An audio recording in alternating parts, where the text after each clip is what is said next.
Welcome to SVG-TV News for Friday, March 4th, 2016. I am Jennifer Richardson with the details.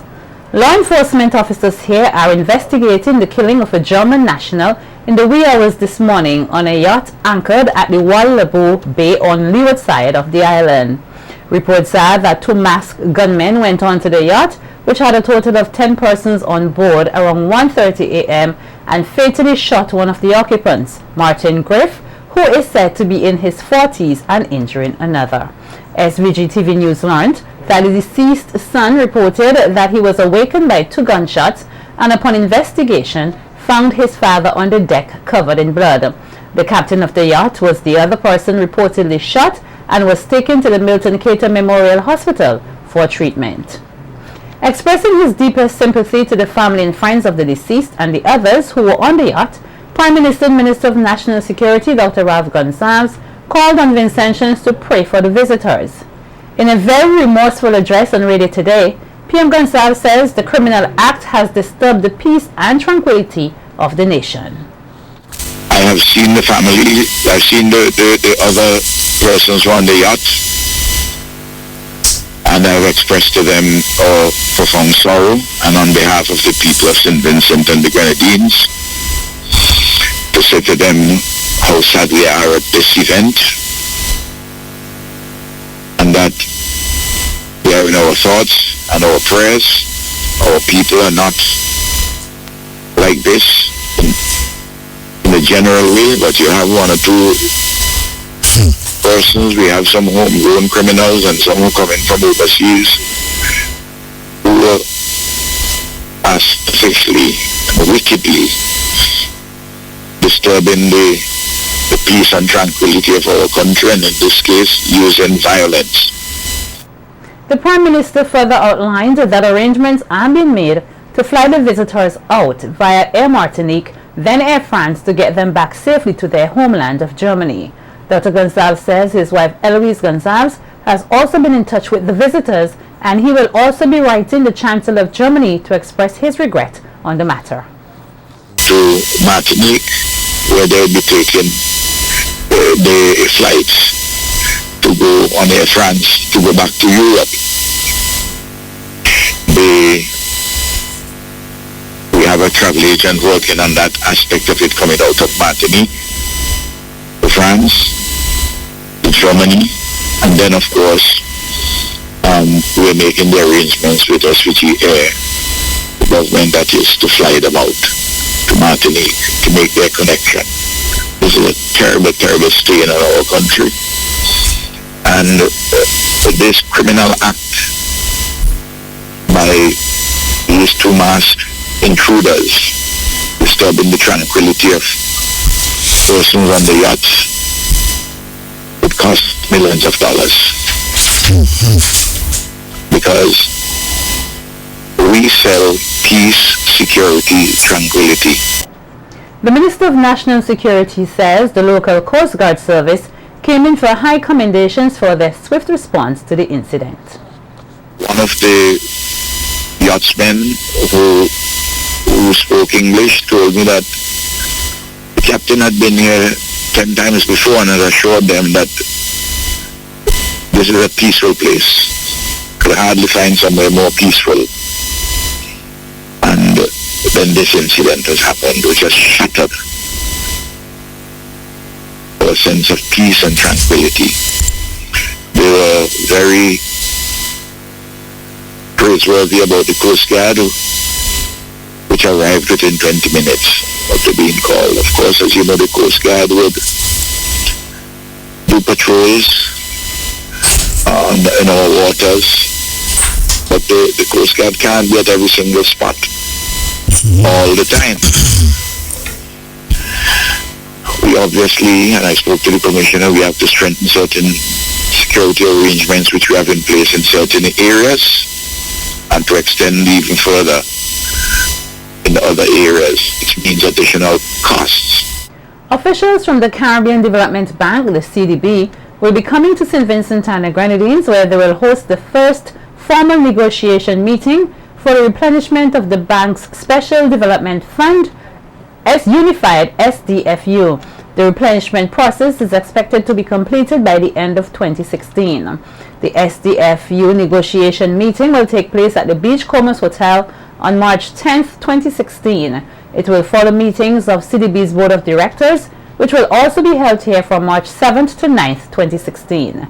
CDB expects more than 70 attendees at the negotiation meeting, during which bank officials will hold discussions with current and prospective contributors to the fund. The bank's Vice President of Corporate Services, who has oversight of the meetings, Yvette Lenoy-Seal, says they are pleased to be opening negotiations to replenish the SDFU in St. Vincent, a beneficiary of the fund. The SDFU is one of CDB's most vital sources of funding that helps meet the Caribbean region's high priority development needs. It's the bank's largest pool of concessionary funds, which are used to address poverty and human development challenges throughout the Caribbean region. Contributions to the fund come from all member countries of CDB as well as non-members. The SDFU has a 4-year replenishment cycle. The current cycle, the fund's 8th, covers the period 2013 to 2016. From 1970 to the end of 2015, SDFU contributors had approved $95.6 million in loans and $16.8 million in grants for St. Vincent and the Grenadines. The event schedule also includes field visits on March 11th, during which the meeting participants will experience firsthand some of the projects CDB has funded here with SDFU resources. Stops will include the Fairhall Government School, the Newgrounds, Adelphi and Chapman's Adult Literacy Coordinating Group, St. Joseph's Convent Mariaqua, and the Women in Agriculture Langley Park Cooperative. Outlining that he is concerned about the death of the Kingston Town Board, Member of Parliament for West Kingston Daniel Cummings is questioning the ruling Unity Labour Party administration's ability to govern the country. At the NDP's People's Budget presentation early this week, Cummings highlighted figures which he said the Kingston Town Board owes the St. Vincent and the Grenadines Electricity Company and the Central Water and Sewerage Authority. Would you believe that the Kingston Town Board owes the National Insurance Services over $430,000? It owes VINLEC $1.69 million. Mind you, this is 2004, 14, June 2014. That's their figures, And in 2015, it got worse. They owe the CWSA $56,000 and they owe Lime $45,000. I mention this to point and to remind you of what passes for governance in this country. Cummings is of the view that monies to help pay the bills of the Town Board can be gained from the Kingston Car Park. He, however, claims that the way the car park is being operated must be investigated. But you and I know that were the Kingston Board to be operating that car park, this situation will not happen. That is one obvious source of funds that can bring the Kingston Board out of the malaise that is in. But this is this so-called government document telling us how much Town Board is miserable and milking us. And Member of Parliament for South Leeward Nigel Stevenson says the request by the government for businesses to hire persons under its Youth Empowerment Service YES program is a stress on the already financially strained private sector. Stevenson claims that the government has not been doing enough to stimulate real growth in an already troubled economy. I know the young people would be itching because there's several of them, many hundreds and thousands of young people who are at home and wondering, when am I going to be getting a job? So when they hear about job creation, then they will think, now there's some prospect of me getting a job. Precisely. And then he went on to say zero hunger and fiscal consolidation amidst global uncertainties. But I want to say to you young people, when he's talking about uncertainties, I can tell you in no uncertain terms that there is one thing that is certain, is that looking at the budget that has been presented to the people of St. Vincent and the Grenadines, there is absolutely absolutely no prospect for employment for young people. Highlighting the possibility of establishing the Organization of Eastern Caribbean Member States as one domestic space, OECS Commissioner for SVG Ellsworth John said with the free movement of persons within the OECS already in place, there should be greater mechanisms in place to ensure there is stability with the process throughout member states. Ambassador John was at the time addressing an OECS Port Management Committee meeting earlier this week. At St. Lucian, they can put a backpack on the back, arrive in St. Vincent and the Grenadines, and say to the immigration that we have moved here to live. And all the immigration in St. Vincent and the Grenadines can say, if there are no security concerns, is welcome home. And that person is able to work without requiring a work permit, without some of the requirements that are necessary on the CARICOM, like a skill certificate. They are able to work without restrictions, and they are not expected to be held at a higher level or a higher bar for employment than anybody who is a national of that country. He further pointed out that social security is an issue which must be addressed in order to have an effective movement of OECS nationals from one member state to the next.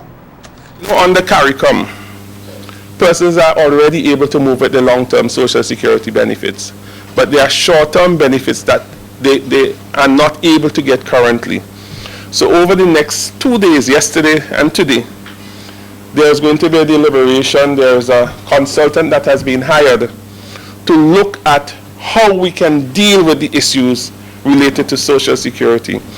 Among the things that we will also be looking at some point is some of the acquired rights that persons have also gotten through their trade unions as workers, and the ability to harmonize across the OECS those rights, looking at how the trade union movement can collaborate in terms of the benefits that they would ask within the member states for persons to get.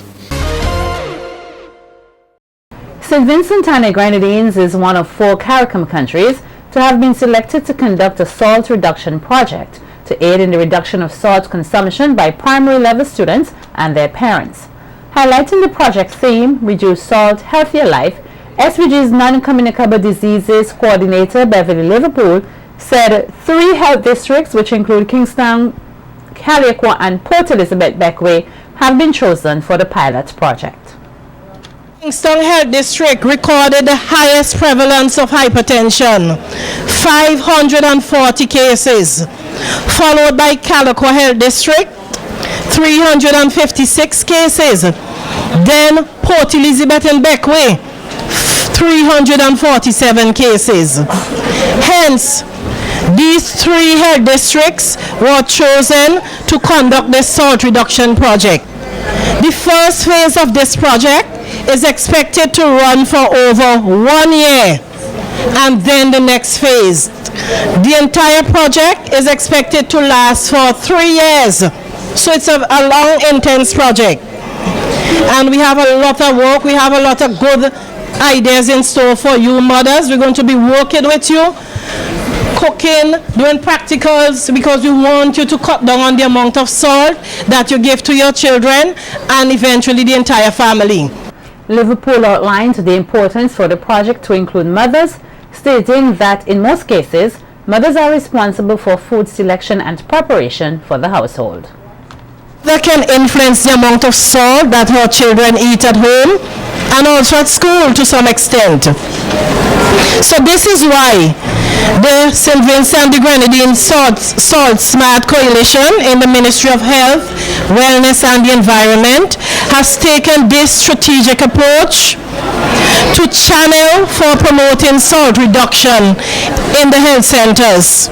We are targeting mothers attending child health clinics One of our marketing tactics would be to focus on changing social norms as well as governmental and organizational policies and aspects of the environment so that we could have low salt alternatives readily accessible. If we are telling you to reduce salt and not to use the salty products, then we have to show you alternatives, correct?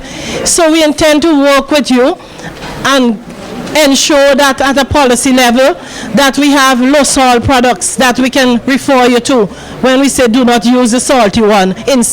Noting the government's recent addition of salt to the VAT list, Liverpool said that while persons may think it is unnecessary, the Ministry of Health welcomes the move by the government as it is seen as a way of creating greater health benefits for Vincentians.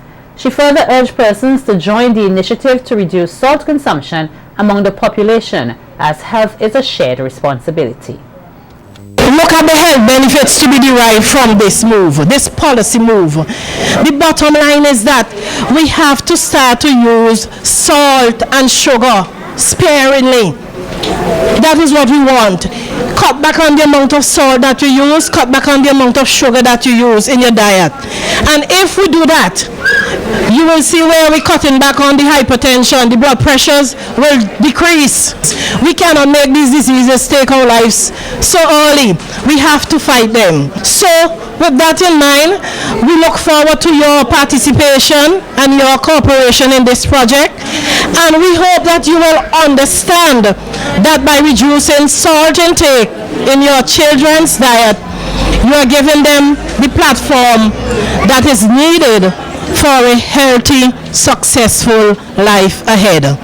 Persons in attendance at the recent launch of Salt Awareness Week and the Salt Reduction Program earlier this week got the opportunity to gain information about ways to reduce salt in their diets, as well as common goods which contain high levels of sodium. Officials from the Nutrition Unit in the Ministry of Health were on hand with presentations and urged the persons gathered to be on guard when purchasing particular items and offered suggestions for healthier, cheaper alternatives. Here are some highlights from the proceedings. So I know many children love the instant noodles that comes with the little package inside, but the sodium amount in that is 499 milligrams. Corned beef, chicken franks, luncheon meat, codfish, same as smoked herring, mackerel. Corn cobs are high in sodium. Potato chips are also high in sodium. Salted peanuts and types of cheeses.